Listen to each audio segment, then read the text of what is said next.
Hello students, welcome to Meta online classes. पिछली class में हमने क्लोनिंग के बारे में देखा था और उसके बाद जो आज है हम देखने वाले हैं कि ये जो सरोगेसी होती है, सरोगेसी होती क्या है, सरोगेसी के बारे में अपन बात करने वाले हैं। सरोगेसी, ठीक है।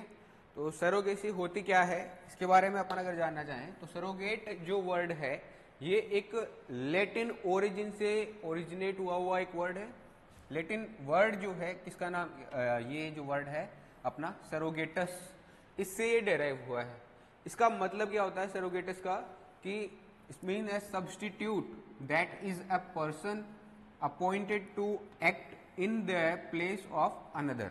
इसका मतलब होता है कि एक दूसरे पर्सन की जगह पर किसी और पर्सन को अगर हम रख रहे हैं, ठीक है।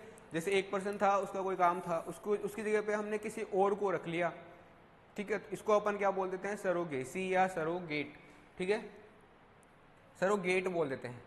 इसके बाद according to the Black's law dictionary, एक डिक्शनरी है ब्लैक्स लॉ डिक्शनरी, जिसके अकॉर्डिंग सरोगेसी का मीन अगर अपन देखना चाहें, surrogacy means the process of caring and delivering a child for another person. एक दूसरे पर्सन के लिए किसी चाइल्ड को कैरी करना एंड उसको बर्थ देना या बर्थ करवाना उसका, ठीक है। ये जो प्रोसेस होती है इस प्रोसेस को अपन क्या बोल देते हैं, surrogacy, according to Black's law dictionary. ठीक, उसके बाद surrogacy is a method, surrogacy क्या हो सकता है, एक मेथड होता है ऑफ रिप्रोडक्शन, रिप्रोडक्शन का, वेयर बाय, जिसके द्वारा जहां पर मतलब क्या हो रहा है कि वुमन जो है, वुमन जिसको अपन क्या बोल रहे हैं, surrogate mother, agrees to carry a pregnancy and give birth as a substitute for the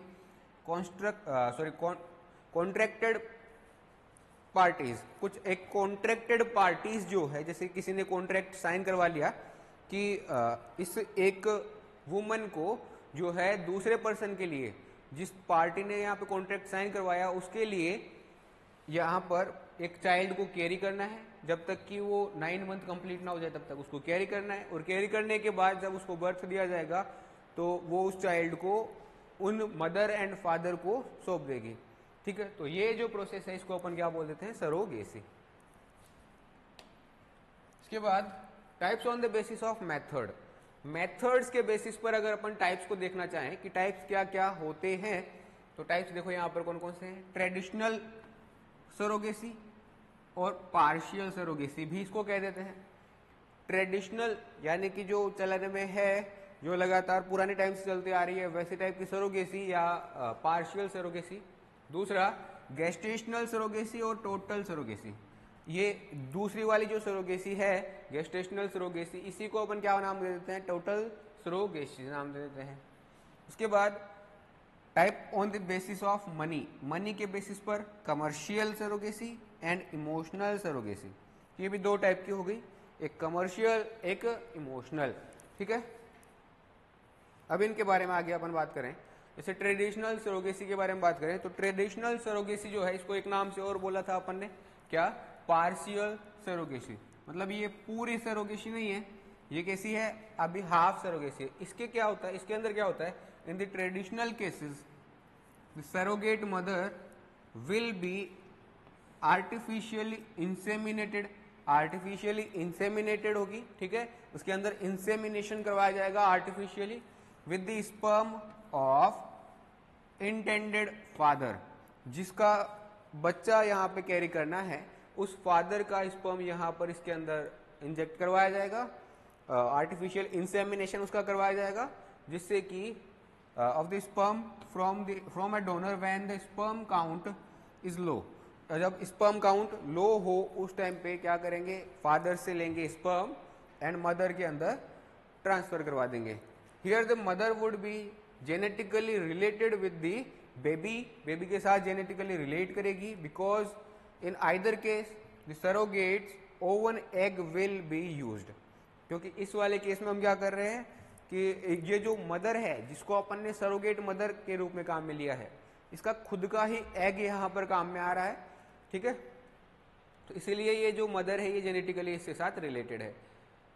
due to this reason the two parties, infertile couple and surrogate mother, enter into a contract where surrogate mother is artificially inseminated with the sperm of male partner of that couple.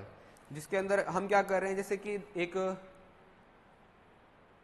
Couple है, जैसे मान लो हीरा, इसको पूरी process को हम अपने तरीके से समझते हैं। कैसे? जैसे ये देखो, ये दो कपल थे, ये मेल, ये तो हो गया अपनी फीमेल एंड ये हो गया अपना मेल, ठीक है। ये दोनों कपल्स हैं, ठीक है, दोनों के दोनों क्या है, कपल है। बट यहाँ पर ना मदर भी क्या है, इनफर्टाइल, और जो फादर है उसके स्पर्म जो है वो भी क्या है, इसका स्पर्म काउंट जो है वो भी क्या हो गया, लो हो गया है, इसका स्पर्म काउंट कम है।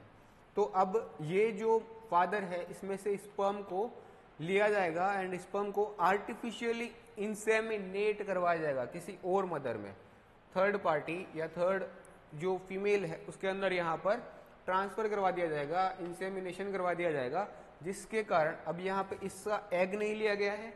एग किसका होगा, इसी मदर का होगा, बस स्पर्म लिया गया है इस फादर से और फिर इसको इंसेमिनेट करवा दिया इसके अंदर, जिससे ये मदर जो है ये प्रेग्नेंट होगी और ये प्रेग्नेंट होने के बाद जो बच्चा है उसको 9 मंथ तक कैरी करेगी एंड उसके बाद जब बर्थ होगा तो ये अपने बच्चे को इस पार्टी को वापस दे करके अपना कॉन्ट्रैक्ट के अनुसार जितने भी इसको रुपए मिलने थे या मनी जो मिलना था वो ले करके ये साइड हो जाएगी, ठीक है।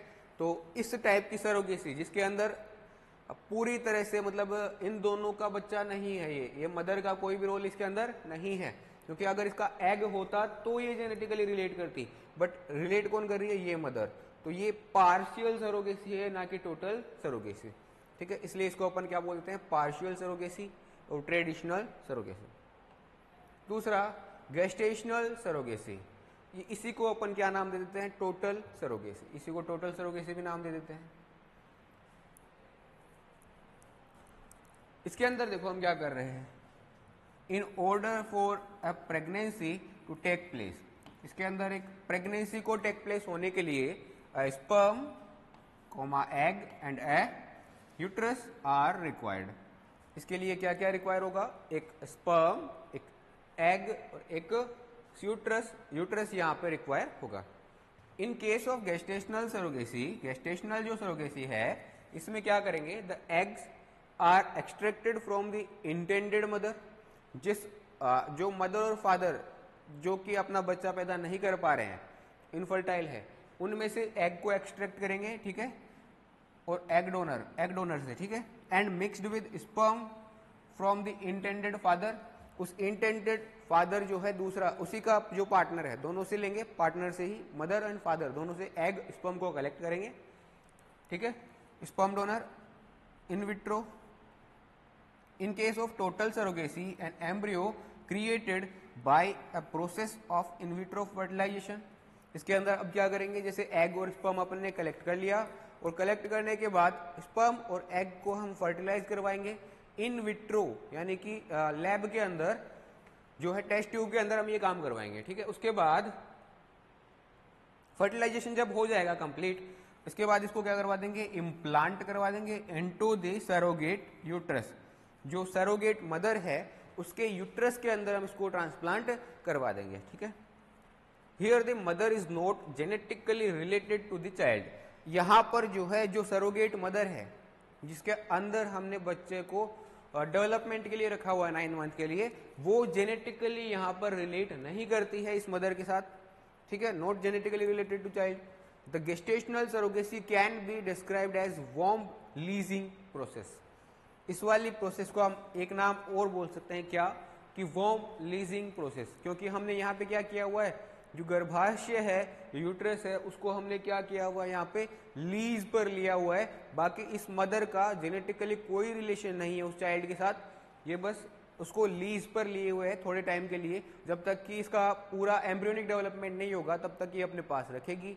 उसके बाद जैसे ही इसका बर्थ होगा ये उसको अपने जो रियल पेरेंट्स हैं, जो मदर और फादर है, उन्हीं के पास में दे करके यहाँ से चली जाएगी।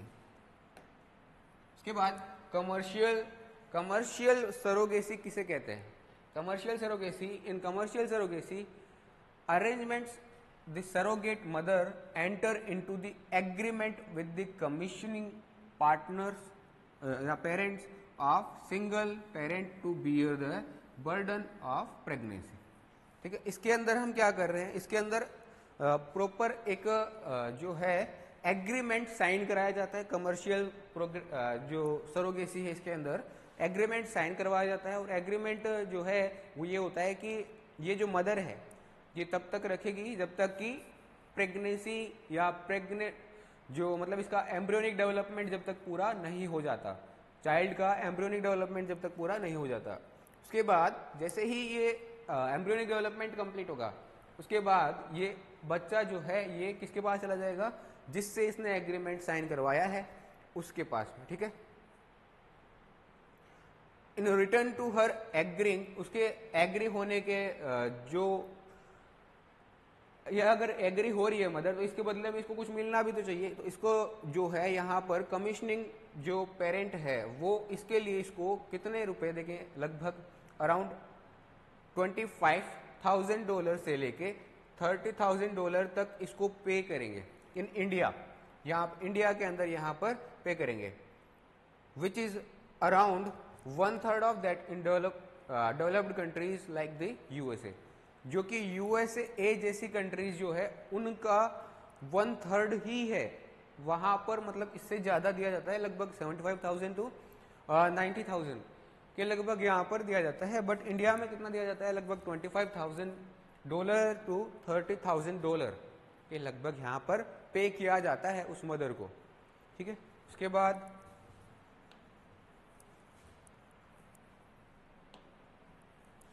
Emotional surrogacy. इमोशनल कमर्शियल में क्या हो रहा था कि वो जो मदर है, सरोगेट मदर, वो उसको क्यों रख रही है, चाइल्ड को पैसों के लिए या जो मनी है उसके लिए रख रही है, इसलिए उसको अपन क्या कह दिया, कमर्शियल. बट यहाँ पर क्या हो रहा है, इमोशनल में क्या होता है, it is that form of surrogacy in which the surrogate mother does not receive any financial reward. इसके अंदर कोई भी फाइनेंशियल रिवॉर्ड नहीं लेती है for the pregnancy or for the pain to be undertaken by her or for the handling over of the child to commissioning parents. जो commissioning parents है उनसे कोई भी जो है यहाँ पे फाइनेंशियल रिवॉर्ड नहीं लेती है. इसके अलावा ये क्या करती है, it is also known as altruistic surrogacy. कोई भी फाइनेंशियल सपोर्ट ना लेकर के बस इमोशनल जो रिलेशन है उसके लिए यहाँ पर ये जो है मदर जो है ये सरोगेट मदर बनने को तैयार हुई है. ठीक है, तो इस टाइप के जो सरोगेसी होते हैं इसको हम क्या कह देते हैं, इमोशनल सरोगेसी. इस टाइप की सरोगेसी को एक नाम और दे दिया है हमने, एल्ट्रुइस्टिक सरोगेसी. ये एल्ट्रुइस्टिक क्या होता है, जैसे एल्ट्रुइस्टिक बिहेवियर की अपन बात करें तो ऐसा बिहेवियर जिसमें जो स्पीसीज का एक मेंबर है वो दूसरे मेंबर्स को बचाने के लिए अपनी जान को दाव पर लगा देता है. अपनी जान को दाव पर लगा देगा मतलब वो अपनी लाइफ की परवाह ही नहीं करेगा, वो खुद अपनी लाइफ को सेक्रीफाइस कर देता है दूसरे मेंबर्स की लाइफ को बचाने के लिए. ठीक है, इस टाइप का जो बिहेवियर होता है उसको हम क्या बोलते हैं, एल्ट्रुइस्टिक बिहेवियर. और यहाँ पर भी यही हो रहा है क्योंकि इसने कोई भी फाइनेंशियल रिवॉर्ड नहीं लिया, इसने बस ओनली अपने इमोशंस के बेसिस पर जो अपने जो जानकार है उनके लिए क्या किया है, इतना सारा जो पेन होता है प्रेगनेंसी का उसको झेला है. उसको हम क्या बोल देते हैं, एल्ट्रुइस्टिक सरोगेसी भी कह देते हैं. इसके बाद prenatal diagnosis. Prenatal diagnosis करने की जरूरत क्यों पड़ती है, सबसे पहले बात तो हम यही करें कि प्री नेटल डायग्नोसिस करने की जरूरत क्या है. प्री नेटल डायग्नोसिस क्यों करते हैं, प्री नेटल डायग्नोसिस इसलिए करते हैं ताकि जो आगे आने वाला जो बच्चा है, जो आगे आने वाली जो पीढ़ी है या जो मतलब बच्चा पैदा होने वाला है उसके अंदर अगर कोई जेनेटिक डिजीज होगी उसको हम पहले ही डायग्नोसिस कर लें, उसको पता हम पहले ही लगा लें तो उसको बच्चे के पैदा होने से पहले ही ट्रीट करने की कोशिश हम कर सकते हैं. ठीक है, इसलिए हम क्या करते हैं, प्री नेटल डायग्नोसिस करते हैं. अब ये प्री नेटल डायग्नोसिस की प्रोसेस क्या है, procedure undertaken to diagnose genetic abnormalities and structural anomaly of an early embryo and foetus in order to undertaken timely prenatal counselling and appropriate intervention. इसके अंदर हम क्या कर रहे हैं, प्रोसीजर है जिसमें हम क्या कर रहे हैं, जेनेटिक डायग्नोसिस कर रहे हैं, जेनेटिक एबनॉर्मेलिटीज जो पाई जा रही है उनका डायग्नोसिस कर रहे हैं। इसके साथ में स्ट्रक्चरल एनोमलाइज जो पाई जा रही है, मतलब वही स्ट्रक्चर में कोई डिफेक्ट है तो उसको भी हम क्या कर रहे हैं, यहाँ पे डायग्नोज कर रहे हैं। ठीक है, इसमें open early embryo and foetus, जो early embryo and foetus stage होती है उसके अंदर हम ये काम करते हैं। In order to undertaken timely prenatal counselling, in order यानी कि एक ऑर्डर में जिसमें हम क्या कर रहे होते हैं, प्रीनेटल काउंसलिंग कर रहे होते हैं। काउंसलिंग मतलब एक तरह से उसका पूरा का पूरा जो जितने भी उसके अंदर डिसऑर्डर वगैरह कुछ भी पाया जा रहा है तो उसका हम पहले ही पता लगाकर ट्रीटमेंट करने की कोशिश करते हैं। ठीक है, एंड अप्रोप्रिएट इंटरवेंशन, इंटरवेंशन के थ्रू। ठीक है, it allows timely termination of pregnancy thereby preventing wastage and prenatal mortality. ये जो है, अगर हम जेनेटिक डायग्नोसिस पहले ही कर लें, पहले ही अगर अपन जेनेटिक डायग्नोसिस कर लेते हैं, हमें पता पड़ गया है कि ये जेनेटिकली क्या है, डिजीज्ड है, इसका ट्रीटमेंट अगर नहीं किया जा सकता है तो हम क्या कर सकते हैं, इस टाइम को, इसको टाइम रहते ही टर्मिनेट करवा सकते हैं प्रेगनेंसी को। अगर टाइम रहते ही प्रेगनेंसी को टर्मिनेट करवा देंगे तो इससे क्या होगा, प्रीनेटल जो मोर्टेलिटी है, प्रीनेटल जो मोर्टेलिटी है उसको और वेस्टेज को हम यहाँ पे क्या कर सकते हैं, प्रिवेंट कर सकते हैं, उसको जो है यहाँ पर दूर रख सकते हैं। इसके बाद methods of prenatal diagnosis, prenatal diagnosis के मेथड्स क्या क्या है, इसकी अपन अगर बात करें तो दो मेथड होते हैं यहाँ पे, दो तरीके के मेथड होते हैं। दो तरीके के कौन कौन से, एक इन्वेजिव मेथड, दूसरा non invasive method. Invasive method and non invasive methods, दो मेथड्स यहाँ पर होते हैं। जैसे सबसे पहला क्या है अपना इन्वेजिव। इन्वेजिव में अपन अगर बात करें तो इसके भी 5 टाइप्स हैं। 5 टाइप्स कौन कौन से, एमनियोसेंटेसिस, एमनियोसेंटेसिस, दूसरा CVS, तीसरा सीलोसेंटेसिस, चौथा cordocentesis and biopsy from foetal tissue. ये सारे जो है यहाँ पर हमारे इसके जो टाइप्स हैं वो है invasive diagnosis. Invasive prenatal diagnosis जो है उसके टाइप्स यहाँ पर कौन कौन से हो गए, amniocentesis, cordiocentesis, CVS, biopsy from foetal tissues and coelocentesis. ये यहाँ पर कुछ टाइप्स हो गए। उसके बाद non invasive method, non invasive जो मेथड्स हैं उनके ऊपर अगर बात करें तो क्या क्या हो गए, ultrasonography, cell free foetal DNA, MRI या मैग्नेटिक रेजोनेंस इंडेक्स, और सबसे लास्ट में ट्रिपल टेस्ट। ये सारे जो है यहाँ पर तरीके होते हैं, मेथड्स होते हैं प्रीनेटल डायग्नोसिस करने के। ठीक है, इनमें से अब अगर अपन एक एक को देखना चाहें तो देखो सबसे पहला है अपने पास एमनियोसेंटेसिस। एमनियोसेंटेसिस, एमनियोसेंटेसिस में हम करते क्या है, जैसे ये फीटस जो है वो डेवलप हो रहा है, ठीक है, यूट्रस के अंदर फीटस डेवलप हो रहा है, इसके चारों तरफ एमनियोटिक फ्लूइड भरा रहता है। क्या भरा रहता है, एमनियोटिक फ्लूइड। ठीक है, इस एमनियोटिक फ्लूइड में ना एम्ब्रियो की कुछ सेल्स जो है वो यहाँ पर डूबी हुई रहती है, इसके बॉडी से कुछ अलग हुई हुई सेल्स यहाँ पर इस एमनियोटिक फ्लूइड में तैरती रहेगी। ठीक है, इसके अलावा इसका एक्सक्रीटरी सब्सटेंस वगैरह और जो भी इसके आसपास का लिक्विड है वो सारा होगा। तो अब हम क्या करते हैं इसके अंदर, इस प्रोसेस में इंजेक्शन के थ्रू और अल्ट्रासाउंड मॉनिटर को काम में लेते हुए हम यहाँ पर इंजेक्शन के थ्रू कुछ एमनियोटिक फ्लूइड को बाहर निकाल लेते हैं। ठीक है, एमनियोटिक फ्लूइड को जैसे ही बाहर निकालते हैं जब हम, तो इस एमनियोटिक फ्लूइड में क्या क्या है, एक तो सेल्स जो कि इस एम्ब्रियो के बॉडी से कुछ सेल्स इसके अंदर आ गई थी वो सेल्स हैं, उसके अलावा इसके एक्सक्रिएटरी जो प्रोडक्ट है वो सारी चीजें हैं। इनको जब हम बाहर निकालते हैं तो उसमें जो सेल्स प्रेजेंट हैं उन सेल्स का जेनेटिक डायग्नोसिस करके और जो एक्सक्रिएटरी प्रोडक्ट जो पाए जा रहे हैं उनको यहाँ पे डिटरमाइन करके हम उसकी जो भी डिजीज है उसको हम यहाँ पर पहचान सकते हैं। ठीक है, तो परफॉर्म्ड इन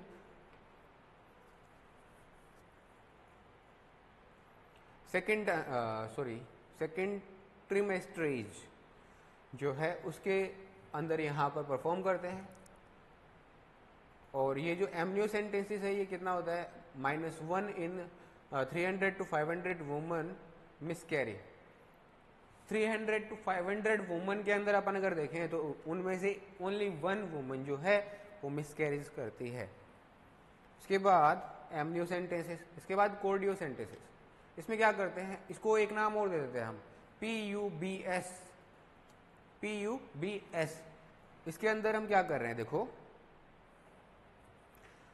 इसको PUBS नाम दे दिया हमने एक तो, ठीक है। कब होती है ये, after 18 weeks of pregnancy. 18 weeks of pregnancy के बाद ही ये वाली प्रोसेस जो है ये यहाँ पर करवाई जा सकती है। ऐसा क्यों है, ऐसा इसलिए क्योंकि तब तक अम्बिलिकल कॉर्ड जो है वो पूरी तरह से डेवलप नहीं हुई होती है। अम्बिलिकल कॉर्ड जब पूरी डेवलप हो जाएगी उसके बाद ही हम क्या कर सकते हैं, उसके बाद ही ये कोर्डोसेंटेसिस हम यहाँ पे कर सकते हैं। इसके अंदर हम क्या करते हैं, जो अम्बिलिकल कॉर्ड है इसके अंदर से कुछ फ्लूइड को हम यहाँ पर कलेक्ट कर लेते हैं एंड उसको हम यहाँ पे डायग्नोस कर रहे होते हैं, ठीक है। इस प्रोसेस के बाद यहाँ पर जो है ये लिखा हुआ है 2 in 100 वुमन विल मिसकैरी। इस प्रोसेस के बाद 100 में से ओनली 2 वुमेन्स जो है वो मिसकैरी करते हैं।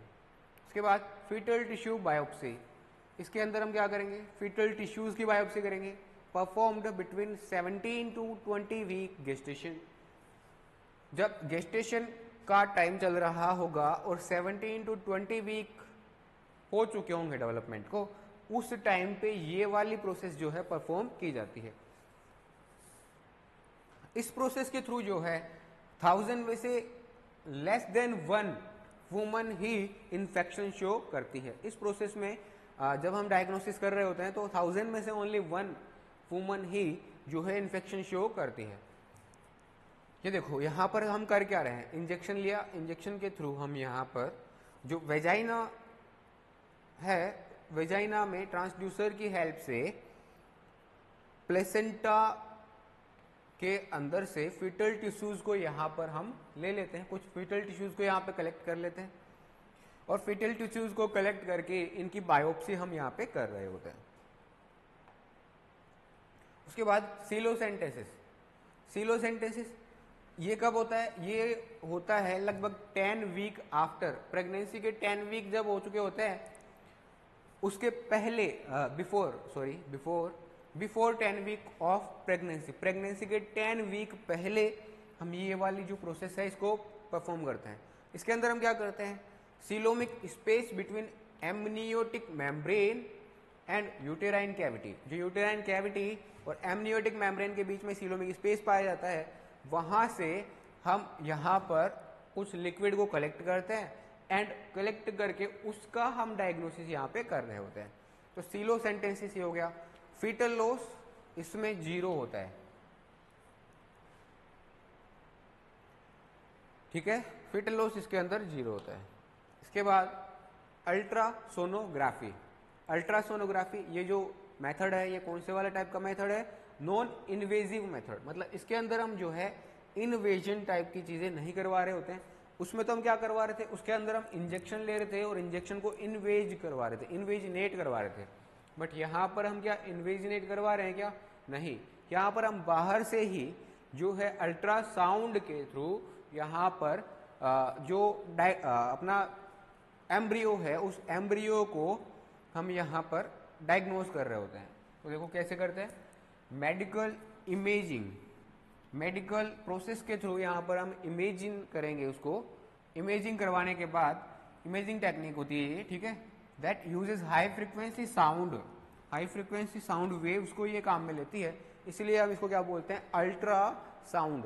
साउंड से ऊपर की फ्रीक्वेंसी वाली जो है उन फ्रीक्वेंसीज को हम यहाँ पे काम में लेते हैं। फ्रीक्वेंसी इसकी कितनी होती है, it's frequency range is 1 to 12 megahertz. 1 to 12 megahertz इसकी फ्रीक्वेंसी यहाँ पर होती है। Developing embryo can be visualised it about 6 weeks of gestation.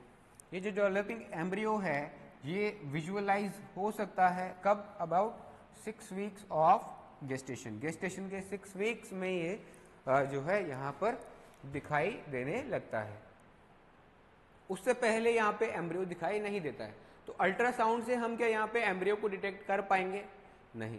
कब डिटेक्ट कर पाएंगे? लगभग 6 वीक्स आफ्टर। उसके बाद मैग्नेटिक रेजोनेंस इमेजिंग।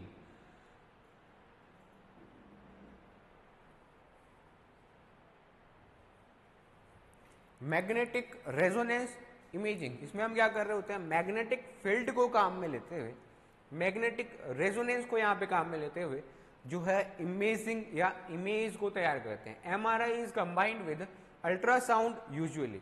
इसके अंदर हम क्या कर रहे हैं? एमआरआई को अल्ट्रासाउंड के साथ कंबाइन करके एट और after 18 weeks of gestation, gestation के 18 वीक जब बीत चुके होते हैं तब हम यहाँ पे एमआरआई और अल्ट्रासाउंड को काम में लेकर के ये जो प्रोसेस है इसको हम काम में लेते हैं। अब अपन बात करें कि एमआरआई को हम काम में क्यों लेते हैं। तो ये एमआरआई जो है इसके अंदर क्योंकि कोई भी रेडिएशन का हम यहाँ पे काम में नहीं ले रहे हैं, रेडिएशन को काम में नहीं ले रहे हैं, तो रेडिएशन को काम में नहीं लेते हैं तो ये क्या रिस्क वाली होगी या रिस्क फ्री होगी? बिल्कुल रिस्क फ्री ये मेथड होगा। MRI is a risk free method. इसके अंदर किसी भी टाइप का कोई भी रिस्क देखने को नहीं मिलता, तो इसको हम इसीलिए काम में लेते हैं। उसके बाद अपन बात करें cell free foetal DNA. Cell free foetal DNA में हम क्या करते हैं? देखो ये CFF डीएनए या सेल फ्री फीटल डीएनए जो है इस फीटल डीएनए, ये एक फीटल डीएनए होता है circulating freely in maternal blood stream. ऐसा डीएनए जो मैटरनल ब्लड स्ट्रीम में फ्रीली फ्लोट कर रहा है उसको हम यहाँ पे कलेक्ट कर लेते हैं एंड देन इसको हम काम पे ले लेते हैं। It is sampled by venipuncture या वेनिपंक्चर, यानी वेनिपंक्चर क्यों बोल रहे हैं? जो वेन्स होती हैं, वेन्स होती है उनमें से हम ब्लड को कलेक्ट कर लेते हैं ऑन द मदर में वेन्स को पंक्चर करके, यानी वेन जो है उनके अंदर हम इंजेक्शन को डाल करके वहां से हम इन डीएनए जो है इसको हम कलेक्ट कर सकते हैं। CFF DNA can first be observed as early as 7 weeks gestation. ये जो CFF डीएनए है इसको हम कब ऑब्जर्व कर सकते हैं? ऑब्जर्व कर सकते हैं as early as 7 weeks of gestation. Gestation के जब 7 वीक्स चल रहे होंगे उससे पहले ही 7 वीक के आसपास ही हम यहाँ पर क्या करेंगे? ये जो अपना CFF डीएनए है, सेल फ्री फीटल डीएनए जो है जिसके अंदर सेल क्या हो चुकी है? रप्चर हो चुकी है, उसका ओनली डीएनए पार्ट जो है वो लगातार फ्लोट हुआ जा रहा है, उस पार्ट को हम यहाँ पे कलेक्ट कर लेते हैं। And the amount of CFF DNA increases as the pregnancy progresses. जैसे जैसे प्रेगनेंसी जब आगे बढ़ती जाती है, 7 वीक से आगे जब बढ़ती जाएगी तब क्या होता जाएगा? CFF डीएनए जो है इसका अमाउंट लगातार इंक्रीज होता चला जाएगा। देखो यहाँ पे होता क्या है कि जैसे जो एम्ब्रियोनिक स्टेज जो है उसमें से एमनियोटिक फ्लूइड में कुछ सेल्स आ जाती है, ठीक है। अब वो एमनियोटिक फ्लूइड जो है वहां पर जब ब्लड के थ्रू, जो मैटरनल ब्लड है उसके थ्रू यहाँ पर कुछ जो न्यूट्रिएंट्स जो है उनका जब एक्सचेंज हो रहा होता है, तो मान लो कुछ सेल्स यहाँ पे एक्सचेंज अगर हो जाती है तो वो सेल्स का जो डीएनए है वो आगे जा करके यहाँ पर ब्लड में, मैटरनल जो ब्लड है उसके अंदर फ्लोट होने लगता है। उसको हम यहाँ पर जो है कलेक्ट कर सकते हैं एंड उसको भी यहाँ पर डायग्नोस हम कर सकते हैं, ठीक है। इस देखो ये हो रहा है, यहाँ पे क्या कर रहे हैं हम? मैटरनल आरबीसीज है, उनके बीच में ये देखो डीएनए आ गया, ठीक है। द फीटल आरबीसीज न्यूक्लिएटेड, ये फीटल आरबीसीज यहाँ पर आ गई। फीटल आरबीसीज कुछ जो है वो इसके अंदर एंटर कर गई, ठीक है। तो ये एंटर करने के कारण यहाँ पर इसको जो है यहाँ पर क्या कर दिया जाएगा? डाइजेस्ट कर दिया जाएगा एंड इसका डीएनए जो है उसको भी आगे डाइजेस्ट कर दिया जाएगा। तो अब ये जो सेल्स हैं ये कुछ टाइम के लिए तो यहाँ पे रहेगी, उस टाइम पे हम यहाँ पे क्या कर सकते हैं? इनको कलेक्ट कर सकते हैं मदर के ब्लड से, ठीक है। उसके बाद अगला अपना टॉपिक है ट्रिपल टेस्ट। ट्रिपल टेस्ट अगला अपना टॉपिक क्या हो गया, ट्रिपल टेस्ट। इसके अंदर हम क्या करते हैं, also called as double test, इसको एक नाम और दे देते हैं हम डबल टेस्ट, ठीक है। और इसी को अपन एक क्वाड्रुपल टेस्ट भी बोल देते हैं, इसी को डबल टेस्ट भी बोल देते हैं, इसी को क्वाड्रुपल भी टेस्ट भी बोल देते हैं। ट्रिपल टेस्ट जो है इसके अंदर हम क्या क्या देखते हैं, इसके अंदर क्या क्या मेजर करते हैं हम, अल्फा फीटोप्रोटीन, एक तो अल्फा फीटोप्रोटीन को हम मेजर करते हैं, दूसरा human chorionic gonadotropin, human chorionic gonadotropin को हम यहाँ पे मेजर करेंगे। उसके बाद अनकॉन्जुगेटेड एस्ट्रियोल्स जो होते हैं, अनकॉन्जुगेटेड एस्ट्रियोल्स जो होते हैं उनको भी हम यहाँ पे जो है डिटेक्ट कर सकते हैं। इसके बाद ये देखो ट्रिपल टेस्ट जो है इसकी स्क्रीनिंग के टाइम पे इस तरह से हम यहाँ पे काम में लेते हैं, जिसके अंदर हम क्या देख रहे हैं, ये डिसऑर्डर कौन कौन से हैं, open NTD, down syndrome and trisomy, ठीक है, for 18 number of chromosome, 18th number of chromosome जो है उसके लिए हम यहाँ पे ट्राइसोमी देख रहे हैं। इसको जब हम मेजर करते हैं तो MSAFP लेवल पर ये क्या मिलेगा, सबसे पहला इंक्रीज्ड मिलेगा, ओपन एनटीडी क्या मिलेंगे, इंक्रीज, दूसरा down syndrome decreased, trisomy decreased. ये रिजल्ट्स हैं जो हमें मिल रहे हैं देखने को जब हम ट्रिपल टेस्ट जब हम करवा रहे हैं, ठीक। उसके बाद UE या जो अपना ये UE अनकॉन्जुगेटेड एस्ट्रियोल्स जो है उनका जब हम टेस्ट करवाते हैं तो देखो क्या हो रहा है, अनकॉन्जुगेटेड एस्ट्रियोल का जब हमने करवाया तो क्या मिला, नो चेंज। अगर ओपन एनटीडी है और इंक्रीज्ड मिल रही है तो इसके अंदर नो चेंज मिलेगा। जब ये डाउन सिंड्रोम है और ये डिक्रीज्ड मिल रहा है MSAFP तो यहाँ पर ये भी क्या मिलेगा, डिक्रीज्ड, ठीक है। ट्राइसोमी है और MSAFP डिक्रीज मिल रहा है तो ये भी क्या मिलेगा, डिक्रीज्ड, ठीक है। इसके बाद beta HCG human chorionic gonadotropin, इसके अंदर देखेंगे तो ये भी क्या मिलेगा, नो चेंज। जब ओपन एनटीडी है तो नो चेंज, एंड जब डाउन सिंड्रोम है तो इंक्रीज्ड। ये दोनों डिक्रीज्ड थे, बीटा ह्यूमन कोरियोनिक गोनेडोट्रोपिन कैसा मिलेगा, इंक्रीज्ड। ट्राइसोमी के लिए अपन देखेंगे तो ये दोनों तो डिक्रीज्ड थे बट ये क्या मिलेगा, नो चेंज, इसके अंदर कोई भी चेंज यहाँ पे देखने को नहीं मिलेगा। इनहिबीन को जब हम देखेंगे, इनहिबीन ए को, इसके अंदर नो चेंज, इसके अंदर इंक्रीज्ड, इनके अंदर भी नो चेंज। ये जो है प्रोसेस हमें देखने को यहाँ पर मिलेगी, ठीक है। इसके बाद applications of prenatal diagnosis, prenatal diagnosis जो है इसके एप्लीकेशंस क्या क्या है, तो सबसे पहला कौन सी प्रोसेस को अपन काम में ले रहे हैं उसके अपन प्रोसेस वाइज यहाँ पर एप्लीकेशंस को देखेंगे। तो सबसे पहला है अपना maternal serum screening. Maternal serum को जब हम स्क्रीनिंग करेंगे तो यहाँ पर हम फेटोप्रोटीन को डिटेक्ट कर सकते हैं, एस्ट्रियोल्स को और HCG को इनका एस्टिमेशन हम यहाँ पर देख सकते हैं, जिससे कि हम ट्रिपल टेस्ट को काम में लेकर के या ट्रिपल टेस्ट को करवा करके जो डिजीज का डायग्नोसिस है वो हम करवा सकते हैं, ठीक है, मैटरनल सीरम स्क्रीनिंग के थ्रू। उसके बाद अल्ट्रासोनोग्राफी, अल्ट्रासोनोग्राफी के थ्रू हम क्या क्या कर सकते हैं, स्ट्रक्चरल एबनॉर्मलिटीज को देख सकते हैं, ठीक है, स्ट्रक्चरल एबनॉर्मलिटीज जो है उनको हम यहाँ पे डिटेक्ट कर सकते हैं। उसके अगला हो गया अपना एमनियोसेंटेसिस। एमनियोसेंटेसिस जो है इसमें हम क्या देखेंगे, फीटोप्रोटीन जो है इनमें अगर कोई जो भी मतलब एबनॉर्मलिटीज जो आ रखी है उनको हम यहाँ पे डिटेक्ट कर सकते हैं फीटोप्रोटीन में। इसके अलावा एसिटाइल कोलिन एस्टरेज जो है उसमें भी हम यहाँ पर एबनॉर्मलिटीज को देख सकते हैं। Fetoprotein and acetyl choline esterase में जो भी एबनॉर्मलिटीज है उनको हम देख सकते हैं। क्रोमोसोमल एनालिसिस हम कर सकते हैं, जो एमनियोसेंटेसिस हमने लिया है, एमनियोटिक फ्लूइड जो हमने लिया है उसमें से सेल्स को हम एक्सट्रैक्ट करके उनको अलग करके उनका क्रोमोसोमल एनालिसिस कर सकते हैं। उसके अलावा उसका बायोकेमिकल एनालिसिस भी हम कर सकते हैं, ठीक है। इसके अलावा कोरियोनिक विलस सैंपलिंग, अगर कोरियोनिक विलाई का हमने सैंपल लिया है तो इसमें हम क्या क्या यहाँ पर कर सकते हैं, डीएनए एनालिसिस, डीएनए का एनालिसिस कर सकते हैं, क्रोमोसोमल एनालिसिस कर सकते हैं एंड दूसरा बायोकेमिकल एनालिसिस हम यहाँ पे कर सकते हैं, ठीक है। उसके बाद foetal blood sampling, foetal blood sampling के थ्रू हम क्या कर सकते हैं, क्रोमोसोमल एनालिसिस और डीएनए एनालिसिस। ये जो काम है हम यहाँ पर कर सकते हैं। इसके बाद ये कोर्डोसेंटेसिस जो है, इसका अगर हम डिटेल में देखना चाहें तो देखो कोर्डोसेंटेसिस में क्या हो रहा है। कोर्डोसेंटेसिस और PUBS इसको हम बोल देते हैं। PUBS मतलब यहाँ पर है